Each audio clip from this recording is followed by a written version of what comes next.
Bagi mereka yang tumbuh di keluarga yang broken home itu tentunya memiliki tantangan tersendiri, memiliki keunikan tersendiri. Juga saya mengalami, jadi bagaimana merasakan, bagaimana kemudian menjalaninya, dan kemudian bagaimana untuk tetap survive dan juga bisa melewati dan bisa bertahan dan bisa keluar ya dari perangkap-perangkap yang mengganggu ataupun yang membelenggu dampak perceraian terhadap anak. Perceraian memberikan dampak paling besar itu dampak psikologis yang buruk bagi anak. Dampak yang secara langsungnya bisa dirasakan oleh anak, yaitu perasaan kehilangan salah satu dari orang tua. Nah, untuk lebih dalam lagi, saya ingin membahasnya supaya ini menjadi perhatian untuk kita semua, terutama untuk keluarga yang ada di posisi ini. Sebenarnya tema broken home ini betul-betul sensitif, buat saya sendiri sensitif. Nah, kemudian masalah apa lagi yang dihadapi oleh anak broken home? Tadi yang pertama masalah emosional, yang kedua masalah perilaku, sekarang yang ketiga adalah masalah kesehatan fisik. Kalau kamu sadar diri gitu ya, merenungi yang sudah saya lewati ya, stabil bisa sampai kuat ataupun bertahan seperti itu tanpa pertolongan Allah. Saya mungkin sudah gila, saya mungkin sudah mati. Halo, apa kabar teman-teman? Semoga teman-teman semuanya dalam keadaan baik, sehat, dan juga bahagia. Ketemu lagi dengan Sinta di sini.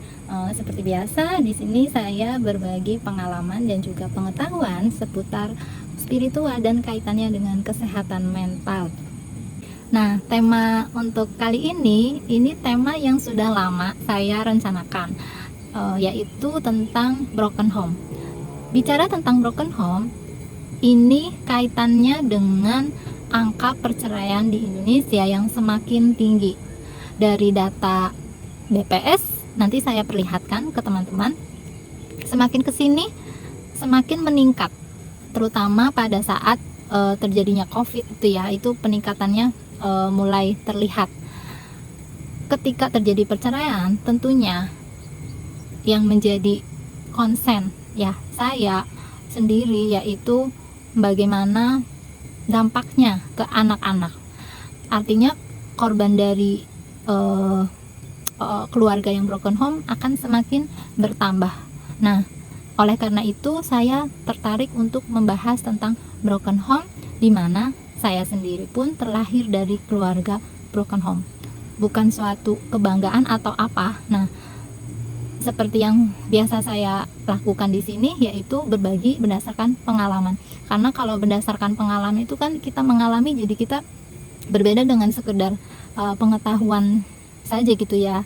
Artinya kita juga saya mengalami, jadi bagaimana merasakan, bagaimana kemudian menjalaninya, dan kemudian bagaimana untuk tetap survive dan juga bisa melewati dan bisa bertahan dan bisa keluar ya dari perangkap-perangkap yang mengganggu ataupun yang membelenggu. Baik, tanpa berlama-lama lagi, kita mulai dari apa sih yang dimaksud dengan broken home. Di sini saya akan membagikannya kepada teman-teman. Menurut Kamus Besar Psikologi ya, Chaplin 2006 halaman 71, broken home itu artinya keluarga retak atau rumah tangga berantakan. Makanya broken home.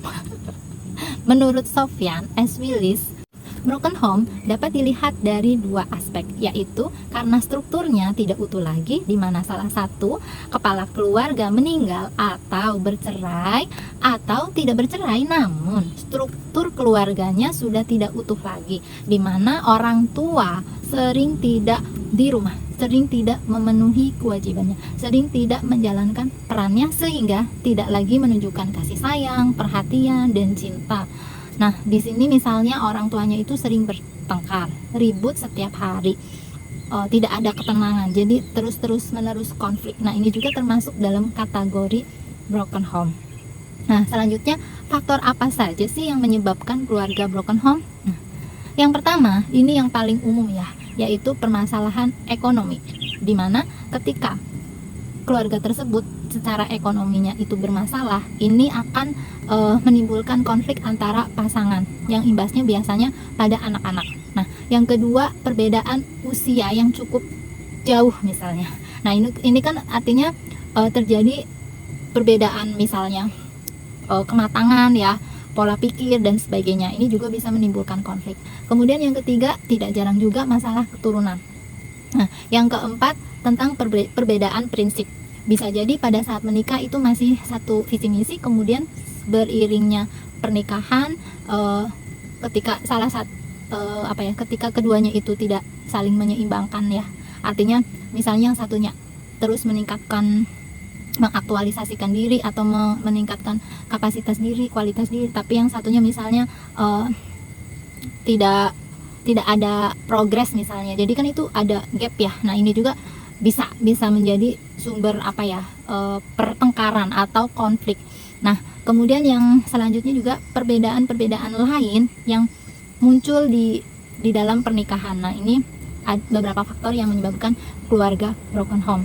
Kemudian apa saja, yang poin yang ketiga ini, apa saja dampak perceraian terhadap anak. Nah, ini nih, saya kalau membahas tentang broken home itu sebenarnya rasanya tuh sedih gitu. Maksudnya apalagi kalau misalnya di medsos gitu ya, terus tidak sengaja misalnya membaca ataupun menyaksikan berita, kadang di kehidupan nyata juga seperti itu kan, kita diperlihatkan dengan keluarga yang broken home.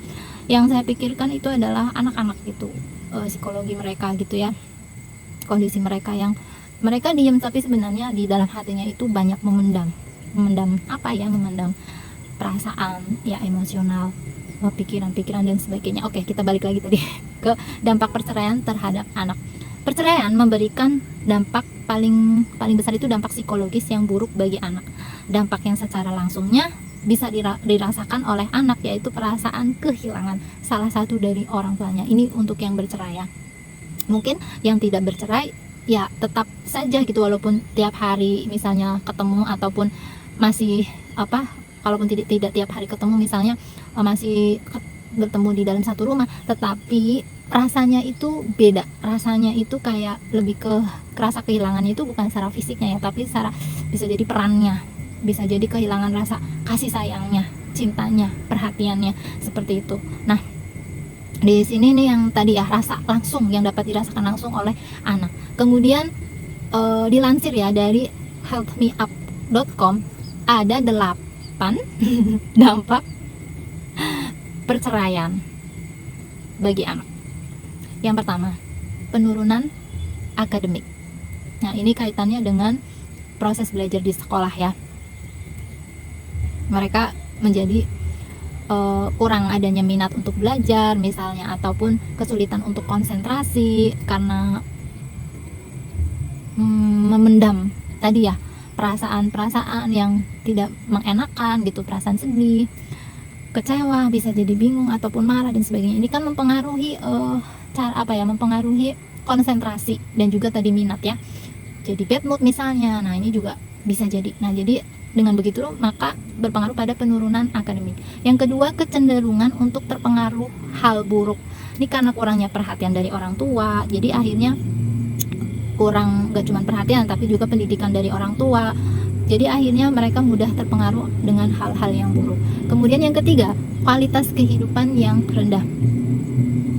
Terkait dengan tadi ya, pola pikir dan juga emosi, ini juga akan berkaitan dengan produktivitas ya dari anak itu sendiri. Yang keempat, mengalami pelecehan. Ini juga ada yang sampai mengalami pelecehan. Kemudian yang kelima, obesitas dan juga masalah gangguan makan. Obesitas ini buat yang akhirnya stres itu kan, pelariannya ke makanan misalnya. Tapi ada yang sebaliknya, ketika terlalu banyak pikiran, menahan sedih, ada juga yang gangguan makan itu sampai hilang nafsu makan seperti itu, jadi malas makan, menunda-nunda makan. Nah, ini juga termasuk gangguan makan ya. Kemudian yang selanjutnya, tekanan psikologis. Ini tentunya. Yang selanjutnya, apatis dalam hubungan karena melihat contoh dari orang tuanya yang seperti itu, yang kurang harmonis, sering ribut ya. Akhirnya anak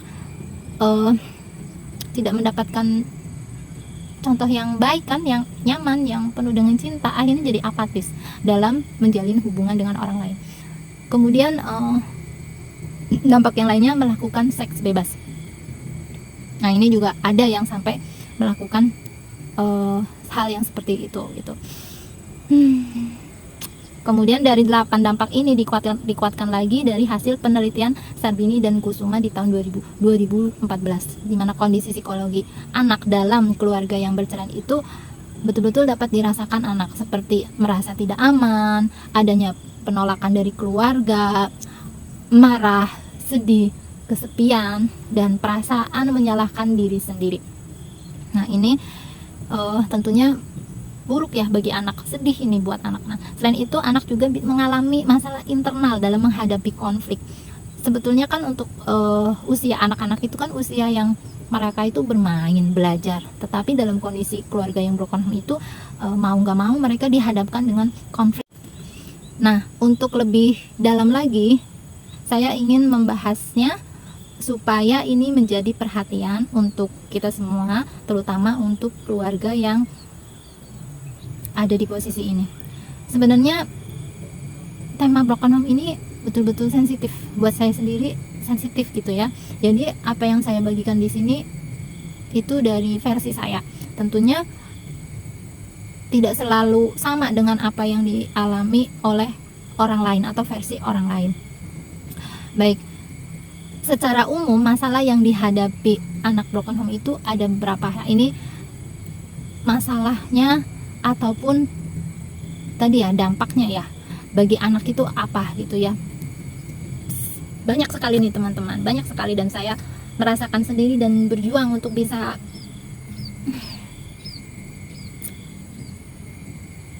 sembuh, untuk bisa sehat, untuk bisa kembali lagi menjadi diri yang otentik ya. Nah, oke, kita bahas dulu. Yang pertama adalah masalah emosional. Apa sih masalah yang dirasakan oleh anak broken home itu gitu kan? Secara emosional itu perasaan apa ya? Sedih, marah, bingung, kemudian mudah tersinggung, khawatir, kecewa, takut, merasa tidak aman dan merasa tidak nyaman, merasa tidak aman, tidak aman, khawatir, bingung, karena kan anak kecil itu kan masih merasa tidak berdaya. Yang mereka andalkan atau jadi pegangan itu kan orang tua mereka. Tapi ketika melihat orang tua mereka itu bertengkar, konflik terus, itu kan jadi membuat anak itu tadi ya takut, khawatir, bingung, sedih, dan juga merasa tidak aman akan jangankan masa depan ya, untuk hari esoknya juga ya seperti itu, jadi kayak beban mental gitu. Nah, kemudian yang masalah emosional lainnya yaitu rasa kehilangan. Nah, ini juga ya, kehilangan sosok orang tua, entah itu ayah ataupun ibu. Kalaupun tadi ya ada sosoknya, nah tetapi karena konflik tadi ya, pertengkaran terus menerus, itu juga berdampak pada anak. Kehilangan perhatian, kasih sayang, dukungan, cinta dari orang tuanya. Padahal orang tuanya itu adalah keluarga paling terdekat, orang yang paling dipercaya. Ya, tapi ya itu jadinya rasanya itu rasa kehilangan. Kemudian masalah emosional yang lain yaitu rasa bersalah. Rasa bersalah yang muncul pada anak itu, jadi waktu yang di pikiran anak-anak kan terfokusnya dengan diri aku gitu kan. Jangan-jangan mereka ribut gara-gara aku, jangan-jangan masalahnya gara-gara aku, dan serba aku gitu kan. Nah, termasuk apa yang terjadi dengan orang tua juga itu menjadi pikiran ya, jadi satu penghakiman tersendiri di anak itu. Jadi merasa bersalah, ada rasa bersalah. Nah, kemudian yang selanjutnya adalah masalah emosional, rasa penolakan. Nah, ini buat yang bercerai kan mereka berpisah rumah, artinya tinggalnya tidak bersama lagi, dimana ketika memilih tinggal di salah satunya ini ada perasaan penolakan dari salah satunya, kecuali untuk perceraian yang orang tuanya itu baik-baik gitu ya, jadi berpisah tapi secara baik-baik dan tetap menjaga silaturahim, tetap memberikan haknya anak, gak cuma sekedar hak secara materinya, tetapi juga kasih sayangnya, perhatiannya, cintanya. Nah, itu berbeda. Tetapi kebanyakan kan yang terjadi itu ketika sudah berpisah ya, kualitas dari hubungan dan yang lainnya itu kan berkurang. Bahkan ada sama sekali orang tuanya itu tidak mau anak terhubung dengan salah satunya. Nah ini kan jadi anak merasa tidak hanya kehilangan tapi juga rasa penolakan. Belum lagi kalau misalnya apa yang disampaikan itu tidak senyatanya, kadang karena sakit hati dari salah satu pasangan kemudian memanipulasi atau membohongi anak gitu ya, supaya tidak suka dengan orang tuanya dan sebagainya ya. Nah itu jadi rasa penolakan.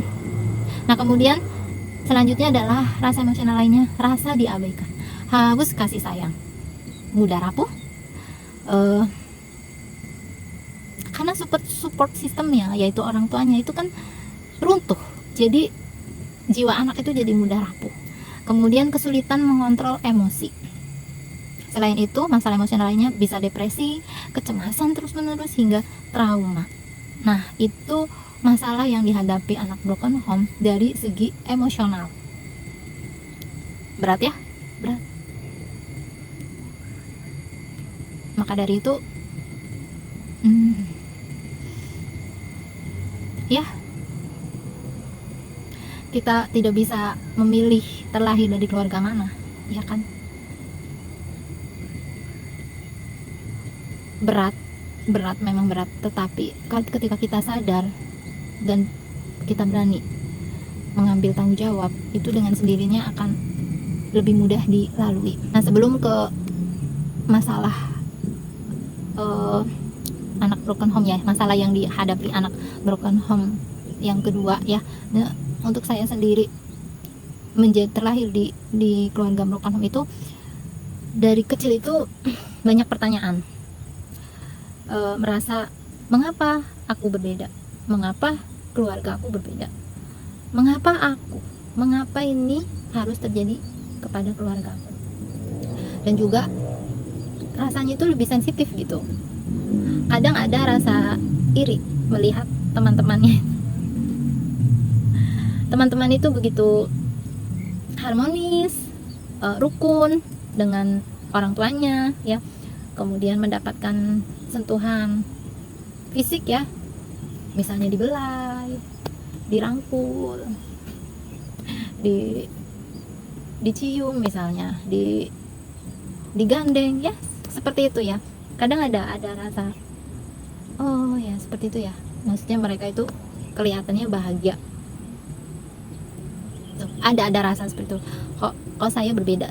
Nah kemudian selain itu terkadang juga timbul rasa ingin menarik diri, kayak kayak ngerasa minder karena ya tadi, karena merasa berbeda gitu, karena ngerasa berbeda. Jadi misalnya kalau diajak main saya masih cenderung oke gitu ya, tapi ketika teman-teman main ke rumah itu saya yang lebih menutup diri gitu, saya kayak nggak nyaman, saya nggak suka gitu, saya menghindari itu karena saya tidak ingin ruang privasi saya terkait dengan keluarga itu diketahui oleh teman-teman misalnya kayak itu. Ya itu jadi lebih menarik diri di sini dalam hal privasi tentunya. Nah kemudian yang yang berikutnya, merasa tadi ditolak, merasa diabaikan, kadang merasa kayak dibedakan ya, seperti itu. Jadi rasa-rasa itu tuh muncul pada diri saya, tapi saya nggak tahu kalau orang lain ya tuh. Nah kemudian kita lanjutkan ya guys. Nah apalagi sih masalah yang dihadapi oleh anak broken home? Yang kedua yaitu masalah perilaku. Nah ini juga saya juga merasakan nih. Jadi kadang-kadang itu cepet banget perubahan suasana hatinya ya, mood swing, sehingga lebih memilih tadi ya, menarik diri dari pergaulan sosial. Kadang-kadang tiba-tiba kalau ngerasa kayak sensitif melihat sesuatu gitu, terus rasa nggak percaya diri tadi kan, yaudah deh, akhirnya lebih suka menarik diri di rumah daripada ikut dengan teman-teman gitu. Kemudian yang kedua, agresif, mudah marah. Nah ini mungkin karena terpicu oleh di rumah itu kan hawanya itu kan, namanya marah itu kan hawanya panas ya, dan itu energi itu kan bisa dirasakan oleh anak juga seperti itu. Jadi ini juga bisa karena kekurangan kasih sayang, cinta itu juga menimbulkan rasa sensitif tadi yang mudah marah, karena kebutuhannya itu kurang terpenuhi. Nah selanjutnya juga prestasi, tadi sudah dibahas, prestasi akademis itu menurun karena terkait dengan perilaku ini karena kesulitan belajar. Selanjutnya overprotective. Nah ini juga dirasakan overprotective, jadi si anak itu jadi punya rasa yang besar untuk melindungi anggota keluarganya dari kekerasan baik fisik maupun mental, karena punya pengalaman itu sih, punya pengalaman sendiri gitu kan. Nah selanjutnya masalah perilaku yang ambisius, jadi pribadi yang ambisius ya, jadi ingin karena berbeda tadi, terus juga kadang ya di lingkungan sosial untuk yang keluarga broken home juga kadang-kadang seperti dipandang sebelah mata, jadinya ada rasa keinginan untuk membuktikan ke orang lain bahwa bisa kok, aku juga bisa berhasil, aku juga bisa sukses seperti itu, aku juga bisa berprestasi meskipun aku terlahir di keluarga yang broken home. Nah itu ada ambisi. Nah kemudian yang selanjutnya masalah perilaku ini ingin mendapatkan perhatian lebih. Nah di sini juga terjadi karena tadi kan kurangnya perhatian dari orang tua, kurangnya kasih sayang dan cinta dari orang tua, sehingga anak broken home itu jadi mencari perhatian di luar keluarganya, dan karena ini kebutuhan ya, ini kebutuhan dari si anak itu yang mestinya dicukupi oleh orang tuanya, tapi karena tidak mendapatkan itu di keluarga, akhirnya jadi mencarinya di luar keluarga. Nah kemudian masalah perilaku berikutnya adalah kemelekatan kepada orang lain. Nah ini juga tadi ya terkait dengan kasih sayang, cinta, karena misalnya kurang kasih sayang dari misalnya salah satunya ya dari sosok ayah misalnya. Nah ini akan berpengaruh pada anak ketika dewasa itu. Masalahnya adalah kemelekatan, mudah melekat pada sosok laki-laki. Nah kemudian yang berikutnya, kalau ini kalau perempuan ya, misalnya kekurangan kasih sayang dan juga kurangnya peran si ayah di dalam keluarga. Selain tadi kalau untuk perempuan itu, jadi anak perempuan itu jadi lebih mudah melekat ke orang lain, kepada laki-laki, sedangkan jika pada anak laki-laki ini bisa menyebabkan gangguan yang lainnya ya, personality lainnya gitu, misalnya terjerumus ke LGBT dan sebagainya. Ini juga bisa jadi karena kurang terpenuhinya peran ayah di dalam keluarga. Nah selanjutnya masalah perilaku suka menghindar saat terjadi masalah. Ini kenapa terjadi? Bisa jadi karena saking numpuknya, saking banyaknya masalah di dalam rumah ya, anak tuh penuh gitu dengan masalah-masalah yang sebenarnya itu masalah orang tuanya, tapi anak menjadi ikut kepikiran ya, ikut beban gitu. Akhirnya ketika ada masalah-masalah berikutnya, akhirnya ya sudahlah, udah kayak yang lari dari masalah gitu, atau menghindari lah setidaknya begitu. Nah kemudian yang berikutnya perilakunya, masalah perilaku minder tadi ya, kurang percaya diri. Nah kemudian masalah apa lagi yang dihadapi oleh anak broken home? Tadi yang pertama masalah emosional, yang kedua masalah perilaku, sekarang yang ketiga adalah masalah kesehatan fisik. Tentunya ini berpengaruh juga untuk kesehatan fisik. Ada yang broken home, kemudian anak-anak itu menjadi korban KDRT ya, kekerasan dari orang tuanya, karena orang tuanya itu bertengkar dan tidak bisa menguasai emosinya sendiri. Akhirnya anak-anak yang seringkali jadi korban. Jadi korban kekerasan di sini tidak hanya secara fisik saja ya, tapi juga secara psikis itu. Tapi di sini yang saya bahaskan nih terkait dengan fisiknya dulu ya. Ada yang tadi yang mengalami KDRT, artinya dia terluka secara fisik. Kemudian bisa juga dari kesehatan fisik ini karena tadi ya tekanan dan sebagainya, masalah yang dihadapi ini berpengaruh pada misalnya sakit.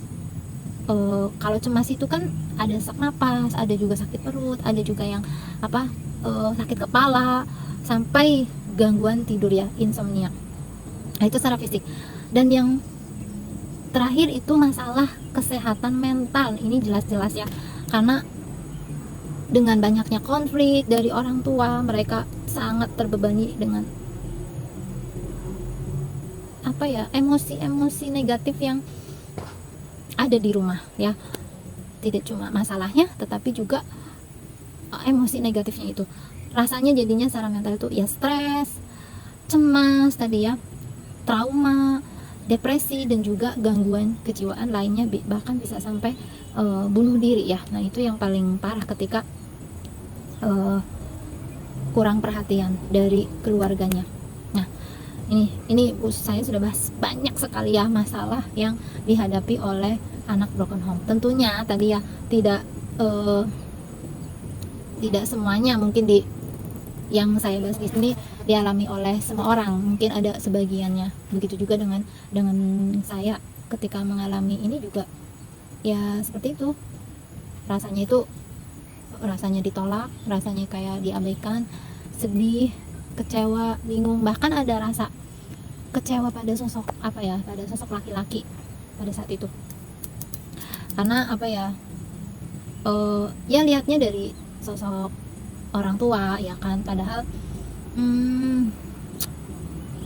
semua itu kan ada ada alasan ataupun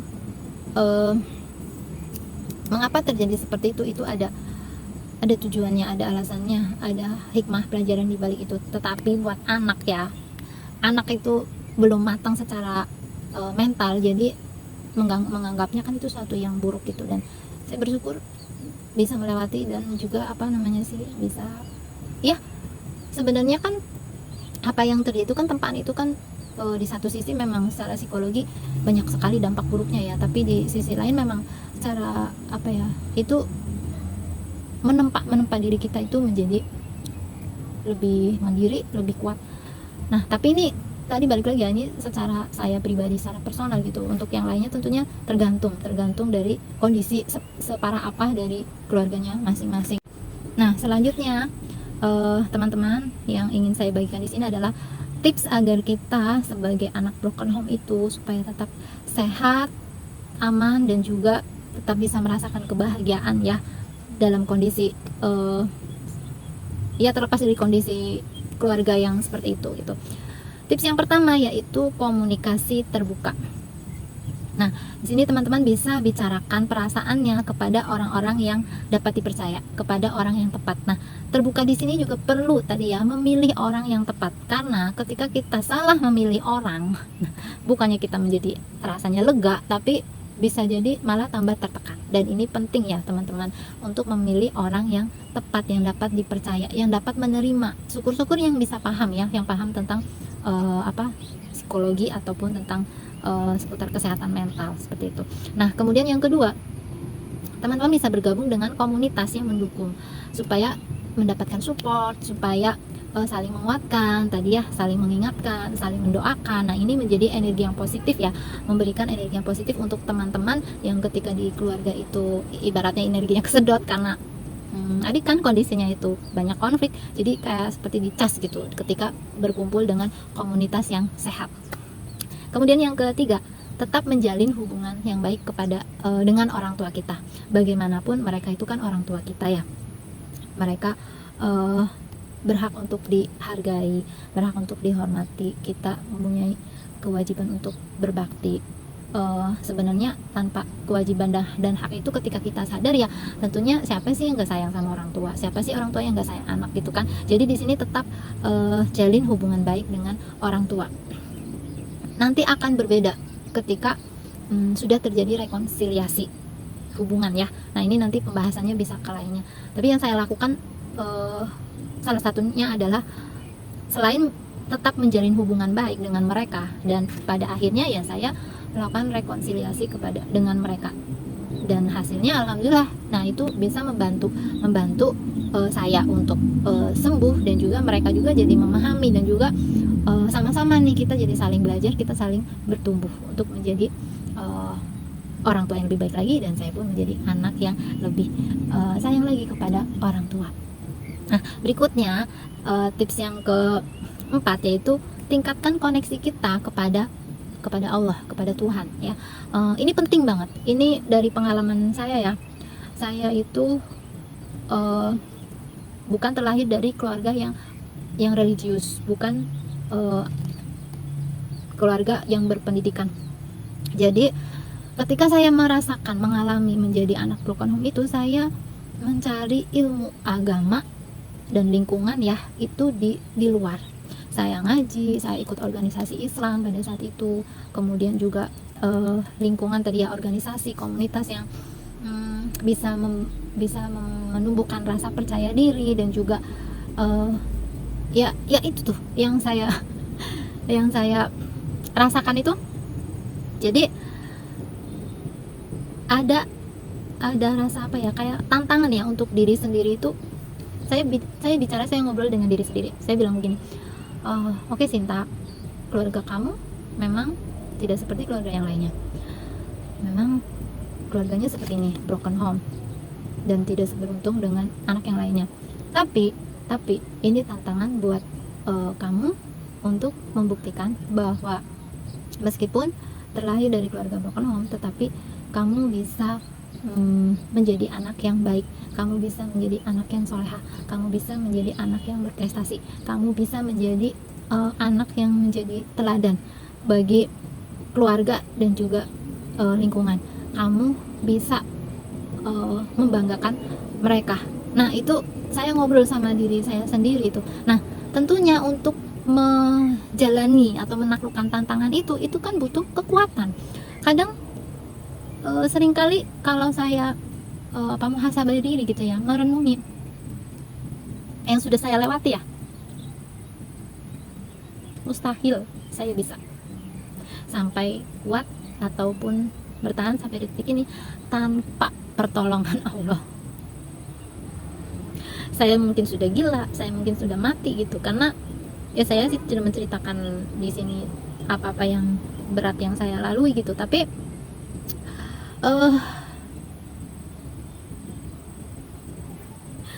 ya tadi, tanpa pertolongan Allah, kalau saya tidak mendekatkan diri kepada Allah, tidak menjalin koneksi yang baik, dan juga tidak berada di lingkungan yang mendukung saya, yang memberikan cinta dan kasih sayang kepada saya, ya mungkin bisa terjerumus ke pergaulan bebas, bisa terjerumus ke narkoba misalnya, ataupun ke yang lainnya gitu. Jadi ini koneksi ya, tentang koneksi, menguatkan koneksi dengan Allah, dengan Tuhan itu penting. Ini justru harusnya jadi ini posisinya di atas ya, di yang paling pertama itu yang harus kita lakukan, karena di situ sumber kekuatan, di situ sumber pengharapan, pertolongan, dan sumber cinta, teman-teman. Jadi ketika saya merasa tidak dicintai, tidak ada yang peduli gitu kan, ya Allah yang saya merasakan cintanya Allah, kasih sayangnya Allah gitu. Saya kadang-kadang ngerasa kayak dipeluk Allah gitu. Masih sedih kalau ingat ini. Oke. Maaf ya tadi agak emosional karena saya mengingat lagi masa yang sudah saya lewati. Baik, kita lanjutkan ke tips yang berikutnya, yaitu fokus pada hal-hal yang positif. Nah, ini bisa membantu teman-teman meningkatkan atau mengembangkan ya potensi diri dengan berfokus pada yang positif-positif.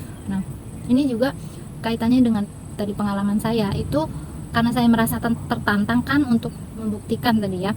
Jadinya saya belajar banyak hal, belajar otodidak, belajar tadi hal-hal yang positif untuk membangun kepercayaan diri saya, kemudian juga untuk meningkatkan kemampuan saya, dan juga untuk bekal saya sendiri dalam ya tadi menjalani apa sih yang harus saya lakukan. Nah, itu ketika kita terus fokus kepada hal-hal yang positif, itu akan mengurangi overthinking, rasa sedih, rasa kecewa. Jadi bisa disalurkan ke waktu saya itu jadi aktif di organisasi, hampir sampai malam sih, pagi sekolah, siang ikut ekskul, kemudian malamnya sore ekskul itu kan sampai sore ya, sampai hampir maghrib, kemudian malamnya ikut organisasi gitu. Jadi betul-betul organisasinya itu nggak cuma satu, banyak. Jadi hampir setiap hari itu keluar dan pulangnya itu malam. Jadi itu juga untuk mengalihkan energi kita. Ketika kita di rumah kan itu energinya negatif, jadi ketika kita keluar itu